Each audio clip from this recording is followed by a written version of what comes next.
Drama शुरू होते ही रफिया बेगम आलू काटते हुए अपने जरासीमों वाले हाथ मीरू के चेहरे पर लगा देती है। ठीक है, एक माँ अपनी बेटी से प्यार कर सकती है, लेकिन अब रफिया को थोड़ा ख्याल करना चाहिए। रफिया अगर इस तरह आलू काटते हुए मीरू को प्यार करेगी तो इससे मीरू की स्किन खराब हो सकती है, उसके मुंह पर दाने निकल सकते हैं। वैसे ऑलरेडी उसके मुंह पर इतने ज्यादा दाने निकले हुए हैं। रफिया आंटी, मीरू अब खानदानी लोगों की बहू बनने वाली है, इसीलिए उसे प्यार करने से पहले अपने हाथ डिटोल से धो लिया करो, वरना ब्लैक नूडल्स वाली आंटी मीरू के चेहरे पर दाने देखने के बाद तेरी शान में ही कसीदे पढ़ेगी। इधर मीरू शीशे के सामने बैठकर पीला दुपट्टा पहन लेती है और अमीर खानदान की बहू बनने के ख्वाब देखने लगती है। दूसरी तरफ सिद्धू की अम्मी और नीलो ने मीरू के लिए मंगनी का ड्रेस भी तैयार करवा लिया है। नीलो मीरू का ड्रेस दिखाकर सिद्धू के जख्मों पर हरी मिर्च का स्प्रे कर देती है। सिद्धू ड्रेस देखने के बाद गुस्से में आकर नीलो के सर पर अंधे बटेरे की तरह ठूंगे मारने लगता है। इब्बी कॉल करके मीरू को ये खुशखबरी सुनाता है, मेरे अम्मी अबू रिश्ते के लिए मान गए हैं। इब्बी अपने नंबर बढ़ाने के लिए लड़की से कहता है, मैं तेरे लिए अपनी जान का नजराना भी पेश कर सकता हूँ। आगे से मीरू कहती है, मुझे तेरी सस्ती जान नहीं चाहिए,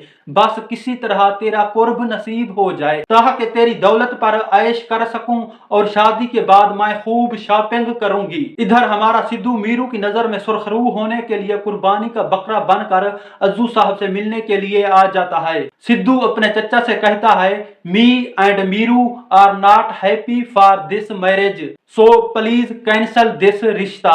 सिद्धू की ये बकवास सुनने के बाद अज्जू साहब के मुंह से ऐसे जहर निकलने लगता है जैसे पुराने ट्रक के इंजन से तेल बाहर निकलने लगता है। अज्जू साहब सिद्धू को धक्के दे देकर घर से ऐसे निकालता है जैसे घर के कोने में पड़े हुए गंद को वेपर के साथ धक्के दे देकर घर से बाहर निकाला जाता है। सिद्धू को पूरे खानदान में ऐसे जलील किया जाता है जैसे घर से भागी हुई लड़की को वापस आने पर पूरा खानदान जलील और खुआर करता है। दूसरी तरफ सिद्धू का बाप अपने छोटे भाई को हमदर्दी दिखाने के लिए सिद्धू के मुंह पर जोरदार थप्पड़ रसीद करता है। इधर हर तरफ से सिद्धू बेचारे के ऊपर लानत के थप्पड़ पड़ रहे हैं, लेकिन दरमियान में मीरू ऐसे मासूम बनकर बच गई है जैसे क्लास का मॉनिटर पूरी क्लास को मार पढ़वाने के बाद खुद मासूम बनकर बच जाता है। दोनों खानदानों की नजर में सिद्धू जालिम और मीरू मजलूम बन गई है। अज्जू साहब बड़ा मर्द बनने की कोशिश कर रहा था और अपनी मर्जी से मीरू का रिश्ता कर रहा था।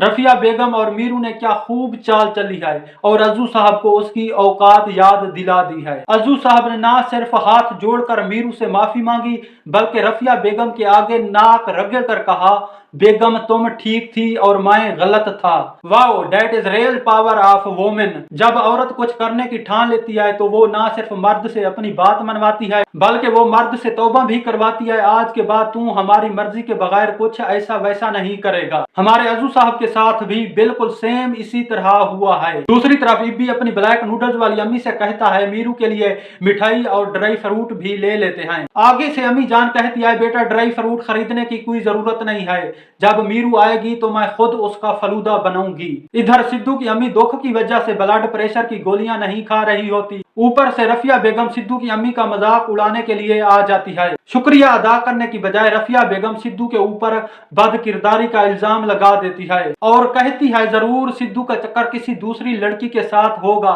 इसीलिए मीरू के साथ उसने रिश्ता तोड़ दिया है। वह इससे कहते हैं, चोर उल्टा कुटवाल को मारे, एक तो चोरी ऊपर से सीना जोरी। इधर इब्बी ब्लैक नूडल्स वाली आंटी को मीरू का हाथ मांगने के लिए ले आता है। ब्लैक नूडल्स वाली आंटी छोटी गली देखकर इब्बी को एक बार फिर नसीहत करते हुए कहती है, इस छोटी गली की तरह गरीबों का दिल और सोच भी छोटी होती है। रफिया बेगम ब्लैक नूडल्स वाली आंटी को देखते ही बहन बना लेती है, लेकिन हमारी ब्लैक नूडल्स वाली आंटी कहती है, sorry I have no sister. Rafia मेहमानों से पूछती है, घर तो आसानी से मिल गया था ना रफिया बाजी, तेरा घर कौन सा ताजमहल है जो लोगों को नहीं मिलेगा, शहर की कच्ची बस्ती में तो तेरा घर है, भला इसे ढूंढने की क्या जरूरत है। ब्लैक नूडल्स वाली आंटी के सामने समोसे रखे जाते हैं, लेकिन हमारी आंटी कच्चे आलू वाले समोसे खाने से इनकार कर देती है। मीरू अपनी सास को चाय पेश करती है, मीरू को देखते ही ब्लैक नूडल्स वाली आंटी का बदबू से दम घुटने लगता है और सांस उखड़ने लगता है। भाई सीधी सी बात है, गरीबों को देखकर बेचारे अमीरों का सांस बंद हो जाता है। लेकिन फिर भी हर गरीब लड़की चाहती है हमारी शादी अमीर खानदान में हो। ओ भाई बेचारे अमीरों पर थोड़ा रहम करो। चलो अमीर तो अपनी जगह, हम गरीब कहाँ जाएंगे। आई होप आपको ये वीडियो अच्छी लगी होगी। अगर ये वीडियो आपको अच्छी लगी है तो मेरी वीडियो को लाइक कर दें और मेरे चैनल को यार सब्सक्राइब कर दें। I see you soon with a new video. Bye.